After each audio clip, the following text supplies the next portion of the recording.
میں ہوں فیل ملک اور آپ دیکھ رہے ہیں سرکار۔ پاکستان ہمارا وطن عزیز ہے اور اس کے بارے میں چند سوالات آپ سے کرنا مقصود ہیں۔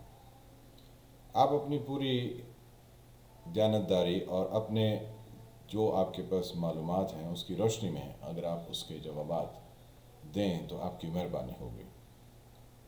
سب سے پہلا سوال کہ کیا آیا پاکستان میں کبھی جمہوریت، جسے ہم ڈیموکریسی کہتے ہیں، وہ آپ کو حقیقی معنی میں نظر آئے؟ دوسرا سوال، پاکستان کو خیر سے کافی 4 عدد مارشل لاؤ نے گھیرا، تو جو ڈکٹیٹرز تھے کیا آیا وہ کبھی صحیح معنوں میں ڈکٹیٹرز تھے؟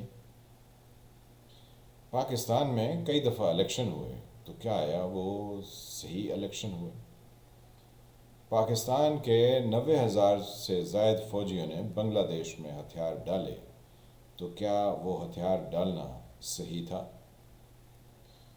پاکستان میں کئی طرح کی جنگیں جو کہ 71 کے بعد ہوئیں، تو کیا آیا وہ جنگیں ہماری نالائکی کی وجہ سے، چھوٹی جنگیں تھیں لیکن کیا ہماری نالائکی سے ہوئیں یا وہ ہمارے کسی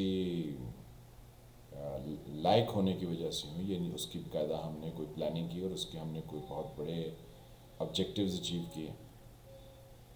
پھر اس کے بعد آپ کو جو تجزیہ نگار ملے، چاہے وہ دفاعی تجزیہ نگار تھے، چاہے وہ پولیٹیکل تھے، یا وہ کسی طرح کے بھی تجزیہ نگار تھے، کیا وہ آپ کو یہ صحیح ملے؟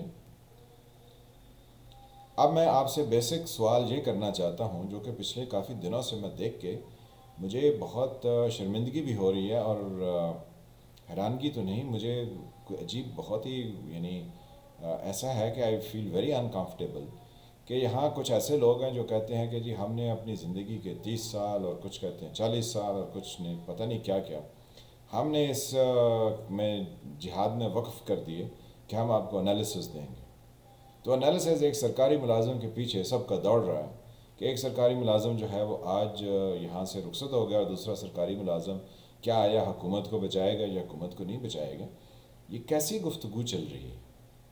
مطلب عوام کے سوچنے کی یہ بات ہے کہ آپ کو یہ جو اپنے آپ کو افلاطون سمجھتے ہیں، آپ کو تجزیہ دیتے ہیں اور کہتے ہیں کہ جناب ایک سرکاری ملازم کے اوپر ان کے تجزیے اتنے لمبے چل رہے ہیں، یہ ملک ہے یا یہ کیا مطلب چون چون کا مربع ہے؟ یہاں پر ملک میں عوام کے بارے میں کوئی گفتگو نہیں ہے، جو ہمارے اڑوس پڑوس میں ہو رہا ہے اس کے بارے میں بھی کوئی گفتگو نہیں ہے۔ گفتگو کس کے بارے میں ہے؟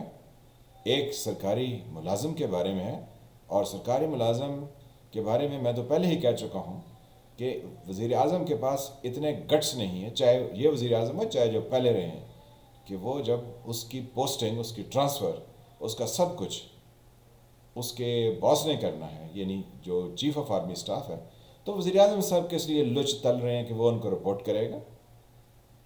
وہ وہیں سے اسی کے باس سے جو ہے نا وہ کہیں کہ وہ رپورٹ کر دے جو کہ اس تک معلومات پہنچتی ہیں، یعنی رپورٹ وہ وزیر اعظم کو کرے گا، کام وزیر اعظم کے کرے گا، اس کی پوسٹنگ ٹرانسفر سارے کچھ وہاں سے ہوں گے۔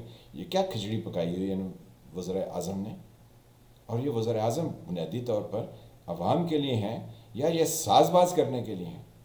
اور یہ جو ہمارے سرکاری ملازمین ہیں یہ اپنی جاب کرنے کے لیے ہیں یا یہ ساز باز کرنے کے لیے ہیں؟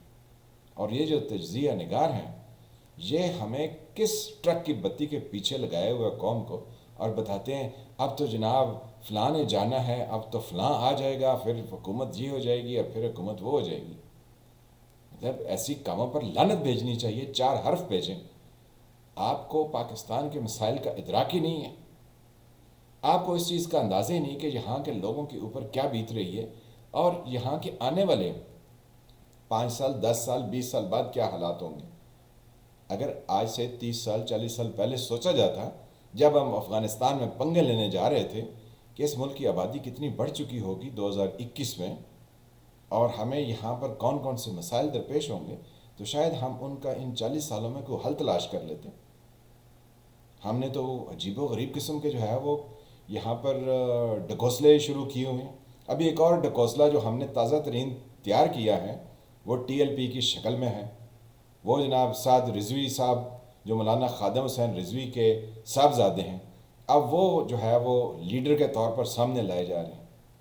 مطلب کیا بکواسات چل رہی ہیں اس ملک میں. اور یہاں پر جتنے تجزیہ کرنے والے ہیں وہ کہتے ہیں واہ واہ وہ کل ایک وہ پہلا انٹرویو کرنے والے آپ کا بہت شکریہ آپ نے ہمیں ٹائم دے دیا آپ نے یہ کر دیا وہ کر دیا. مطلب یہ کون سا طریقہ ہے یہ کون سا ملک ہے. آپ کیا سمجھتے ہیں کہ یہاں کے لوگ جو ہیں وہ یہاں سے ہجرت کر کے کسی دوسری جگہ چلے جائیں اور وہاں کے سیکنڈ گریڈ سٹیزن ہو جائیں. اس ملک کے لوگوں کو خود کھڑا ہونا ہوگا اور بتانا ہوگا کہ یہ ڈکوسلے اور اس طرح کے جو ہے وہ پولیٹیکل سٹنٹ وہ سامنے ہمارے مت لائیں اور یہ مت چیزیں کریں. اور وہ جو لندن میں جا کے بیٹھے ہوئے ہم سے تمام تر جھوٹ بول کے اور ہم سے ہر طرح کا فراڈ کر کے یعنی قومی اسمبلی کے فورم پر بھی فراڈ کیا پھر ہمیں اپنی دوائیوں اور اپنے میڈیکل ٹریٹمنٹ پر بھی ہمارے ساتھ جو ہے وہ دھوکہ دہی اور فراڈ کر کے یہاں سے باہر گئے اور جا کے کہتے ہیں ہم جو ہے وہ آپ کے لیے نجات کا باعث بنیں گے. اور ان کی دختر نیک اختر وہ مریم نواز صاحبہ جو ہیں وہ ہمیں نت نئے جو ہے وہ کہانیاں سنا رہی ہیں کہ وہ جناب اب جسٹس وہ گلگت بلتستان کے جو تھے شمیم صاحب انہوں نے ایفیڈیوٹ دے دیا اور انہوں نے ایفیڈیوٹ اس فرشتہ صفت چیف جسٹس کے بارے میں دیا ثاقب نثار کے بارے میں کہ جس کے بارے میں کوئی سوچ ہی نہیں سکتا. ثاقب نثار صاحب جب چیف جسٹس تھے تو ان کی کہانیاں زبانیں زد عام تھیں. ہماری توپوں کا رخ جو ہے وہ الٹی طرف ہوتا ہے. ہم اپنی توپوں کا رخ ان کی طرف نہیں کرتے ہیں جو ہمارے پرابلم کو بڑھانے میں یا who are the part of the problem. ہم جو ہے وہ جیسے وہ پنجابی میں کہتے ہیں کہ کواں تیواں سناواں نواں یعنی کہہ تو میں اپنی بیٹی کو رہی ہوتی ہوں لیکن سنانے کا میرا مقصد ہوتا ہے کہ میں اپنی بہو کو سناؤں کیونکہ ویسے ڈائریکٹ تو میں اس کو سنا نہیں سکتی ہوں وہ آگے سے ڈائریکٹ لطر پڑتے ہیں. تو ہمارے یہ تجزیہ نگار یہ بھی کچھ اسی طرح کے ہیں. یہ صرف روٹیاں بنانے کے لیے ہیں اپنے پیسے بنانے کے لیے. یہ ملک کے مسائل کے بارے میں گفتگو کرنے کے لیے نہیں ہے. آپ جو یہاں پہ میڈیا میں دیکھیں تو وہی واحیات قسم کی گفتگو اور بحث چلے جا رہی ہیں. اس ملک کے تجزیہ نگاروں کو اور یہاں پر بات کرنے والوں کو یہ سمجھنا ہوگا کہ اس ملک کے بنیادی مسائل پر گفتگو کی جائے. اس کے بنیادی مسائل ہیں تعلیم کا نہ ہونا. اس کے بنیادی مسائل ہیں لوگوں کے پاس روزگار کا نہ ہونا. اس ملک کے بنیادی مسائل ہیں لوگوں کے پاس کھانے پینے کے لیے کچھ نہ ہونا. آپ سوچتے جائیے اور آپ کو پتہ چلے گا یہ سارے مسائل اس ملک کے لوگوں سے جڑے ہوئے ہیں. اور ہمارے ملک کے لوگ نہ جانے کتنے صبر کر کے بیٹھے ہیں. لیکن آنے والا وقت ہمیں ایک بہت بڑے خطرے کی گھنٹی بجا رہا ہے. اس گھنٹی پر کوئی توجہ نہیں دے رہا. یہ جو ملک میں اس وقت بھوک ننگ افلاس اور بے روزگاری چل رہی ہے اور تعلیم کا فقدان چل رہا ہے یہ بہت بڑے بدماش اور گروہوں کو جنم دے گا. آپ یہ جانتے نہیں ہیں کہ وہ نوجوان جن کو نہ جاب ملے جن کو نہ روٹی ملے جن کے پاس رہنے کی جگہ نہ ہو جن کے پاس زندگی گزارنے کی کوئی امید نہ ہو وہ بہت بڑے گینگسٹرز بنتے ہیں اور وہ اپنی جان پر بھی کھیلتے ہیں. دنیا کے ممالک میں جہاں پر پلاننگ نہیں ہوئی ہے اس طرح کی صورتحال جو ہے وہ لوگوں نے دیکھی ہے. آپ کیا سمجھتے ہیں کہ آپ نے جو کراچی میں پچھلے اتنے سالوں تک خون ریزی وہاں دیکھی تو کیا ہوا؟ آپ نے وہاں پر تعلیم بند کر دی. آپ نے روزگار کے مواقع وہاں بند کر دیے. آپ نے لوگوں کو وہاں ملیٹنٹ کیا. پھر آپ کے ٹرائبل ایریاز میں بھی ملیٹنٹ ہوئے. تو آپ کیا چاہتے ہیں کہ آپ کے جو بڑے شہر رہ گئے ہیں جس میں ابھی پنجاب کے اندر کیونکہ کیپیسٹی ہے لوگوں کو کھلانے کی جس دن یہ کیپیسٹی ختم ہوگی اس دن دن دگنی رات چوگنی جرائم ترقی کریں گے. لیکن اس پر کوئی توجہ نہیں دے رہا. ہمارے تجزیہ نگار لالی پاپ کھلا رہے ہیں ہم کو. ہمیں ان چیزوں کے بارے میں بتا رہے ہیں جو ہمارے بنیادی طور پر ایشوز ہی نہیں ہیں. وزیر اعظم کو وزیر اعظم بننے دیجیے اور جناب جو کسی ایجنسی کا سربراہ ہے اس کو صرف اس کی سربراہی تک رہنے دیجیے. ایک سرکاری ملازم کو گھسیٹ کر جو ہے وہ آپ پاکستان کے ہرائزن پر ایسے مت پھیلائیے کہ جیسے جو ہے وہ ان کے بغیر پاکستان نہیں چل سکتا. یہاں کے عوام کے اندر بہت زیادہ جرت اور کام کرنے کی صلاحیت ہے. وہ ہر چیز سے ٹکرا سکتے ہیں. وہ بہتر کام کر سکتے ہیں. لیکن اگر آپ جیسے 2 نمبر کے جو پولیٹیشنز ہیں، آپ جیسے 2 نمبر کے جو تجزیہ نگار ہیں، اگر آپ اپنی راہ راست پر آ جائیں تو بہتر ہے، ورنہ یہ عوام آپ کو اٹھا کے باہر پھینکیں گے۔ وہ مودی سرکار نے کسانوں کے خلاف جو 1 سال سے ڈٹا ہوا تھا، اس کو واپس ہونا پڑا۔ آپ یہاں ٹی ایل پی کو لا کے تو افغانستان کے طالبنائزیشن والا کام پاکستان میں نہیں کر سکتے، اور اگر ہو گیا تو آپ کو پتہ نہیں ہے کہ یہاں کے پنجاب کے کتنے لوگ ہیں جو اسی ٹی ایل پی میں شامل ہو کر آپ کی درگت بنا دیں گے۔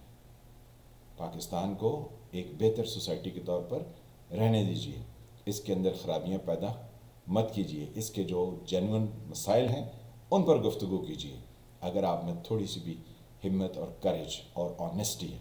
لیکن اگر آپ صرف پیسے بنانے کے، روٹیاں بنانے کے چکر میں ہیں تو یہ آپ کا بہت گھاٹے کا سودا ہے۔